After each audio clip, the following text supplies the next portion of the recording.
"Don't move!" I shouted, sprinting across the dry gravel driveway, heart pounding so loud I barely heard the scream. I was too late. I saw her, Karen, her face scrunched up in rage, holding a pink canister in her hand. She pointed it at Max, my service dog, my best friend, my lifeline. And then she sprayed. Max yelped. His golden fur darkened where the mist hit. He backed away in a panic, pawing at his face, barking helplessly, whimpering. I dropped to my knees beside him as he rolled on the ground, trying to rub his snout on the gravel to escape the burning pain. His eyes were swollen and red. "You lunatic!" I yelled, looking up at Karen, who stood there like she had just swatted a fly, not assaulted a trained medical service animal.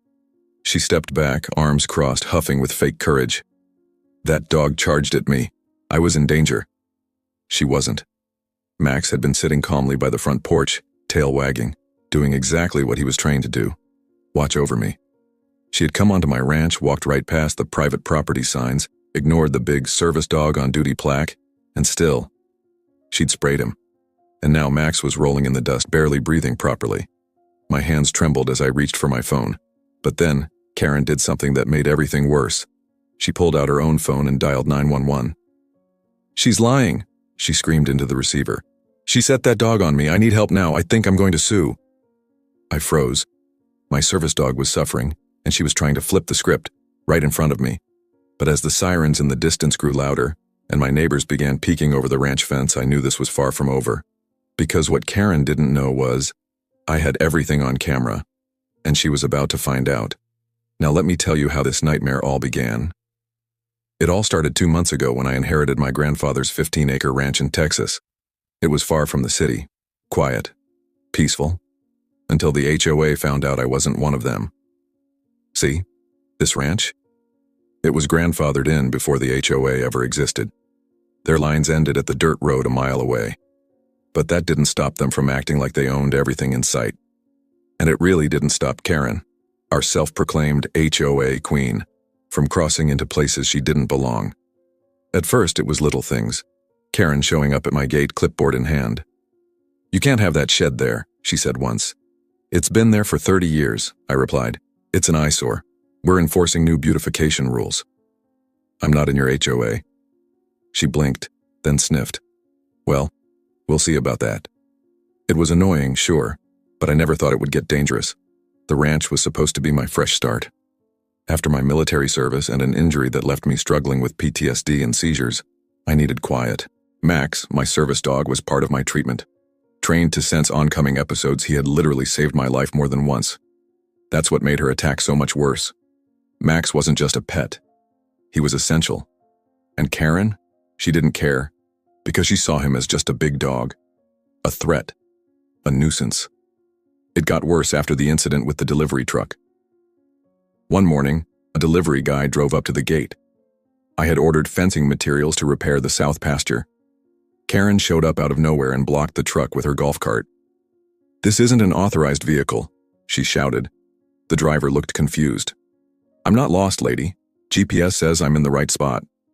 She argued for 20 minutes, calling code enforcement and claiming the truck was damaging the neighborhood image. Eventually, I had to walk up with Max beside me. The moment she saw him, she stepped back and muttered, "That beast again." "His name is Max," I said calmly, "and you're trespassing." She snapped a photo of me and walked away without saying a word. I thought that would be the end of it. It wasn't. The next week, I got a fake citation stuck to my front gate. It had the HOA logo, but it wasn't official. It said I owed $500 for dog-related intimidation. I laughed, and I tore it in half. But Karen? She was just getting started. She began creeping onto the property more often. Sometimes she'd hide behind the bushes near the driveway. Once I caught her snapping photos of Max while he was just sitting under the pecan tree. I warned her. I even called the sheriff. "Ma'am," the deputy said kindly, "she's a nuisance, but unless she causes harm, there's not much we can do. Just keep recording." So I installed cameras. One by the front porch, one near the gate, and one overlooking the entire driveway, just in case. Which brings us back to today. Max had been resting after our morning walk. The sun was rising, birds were chirping, and the ranch was quiet, until the gate creaked open. I was inside the barn when I heard his bark, not aggressive, just alert. Then I heard yelling. By the time I ran out, I saw her already raising the spray. And now Max was in pain, the sheriff was on the way, and Karen was spinning lies over the phone like a spider web. As the red and blue lights rolled down the gravel road toward the ranch gate, I knelt beside Max, whispering gently, "It's okay, boy. We've got this." But deep inside, I was shaking. Because I knew Karen would go to any length to win, and I wasn't sure what else she had planned. And then, as the deputy stepped out of the car and Karen ran up to him pointing at me, Max suddenly collapsed. Right there, right in my arms. Everything around me blurred. "Max? Max? Hey, stay with me, buddy." And that's when I screamed for help. "Get the med kit now!" I shouted, my voice trembling as I cradled Max's head. The deputy rushed forward, radioing in for animal medical assistance. Karen, still clutching her pink pepper spray canister like a trophy, stood frozen, her smug face slowly shifting into something else. Worry? Guilt? Maybe fear? Max's chest heaved, his eyes swollen shut, and his breathing shallow. I was trained for emergencies. I had seen worse on the battlefield. But nothing prepared me for watching my service dog suffer like this. The deputy crouched beside me. "Is he a service animal?" he asked urgently. "Yes," I barked. "He's registered, fully trained, medical alert." "Who did this?" he asked, already knowing the answer. "She did," I growled, pointing directly at Karen, who quickly raised her hands in defense. "He lunged at me," she cried. "I was in danger. That thing could have killed me." "That thing," I snapped, "has saved my life 5 times. He didn't lunge. He barked because you trespassed on my land. Again." The deputy glanced between us. "Do you have proof?" I nodded fast. "Cameras. I've got everything recorded." "I'll need that footage." He turned to Karen. "Ma'am, I need you to step back." She huffed. "You're seriously taking her side?" "I'm taking the law's side," he replied, dead serious. "And this is private property. You have no jurisdiction here." Max whimpered again, snapping my attention back to him. The deputy radioed animal control. I called the emergency vet just 3 towns over. They dispatched a mobile unit, but they'd need 20 minutes to arrive. Every second felt like a lifetime. Karen stood near her car, pacing like a caged animal, watching the flashing lights, realizing, for once, this wasn't going her way. While I waited, I fetched a small emergency eye wash kit from the barn and gently flushed Max's eyes with clean water just like I'd been trained to do. He groaned, but his tail thumped twice. He was still fighting. I was holding on to hope. By the time the animal medical team arrived, neighbors had gathered by the road, whispering, shaking their heads. Some pulled out phones. Others glared at Karen. One woman, a new neighbor named Paula, stepped through the gate. "Do you need help?" she asked kindly. "Hold this bottle," I said, handing her the saline while I tried to keep Max calm. Karen saw Paula helping and snapped, "You're all going to regret this." Nobody answered her. As the vet techs loaded Max into the van, the deputy pulled me aside. "We're filing a full incident report. Can you send me the camera footage?" "Already on it," I said, emailing him clips from my phone. The angle showed everything.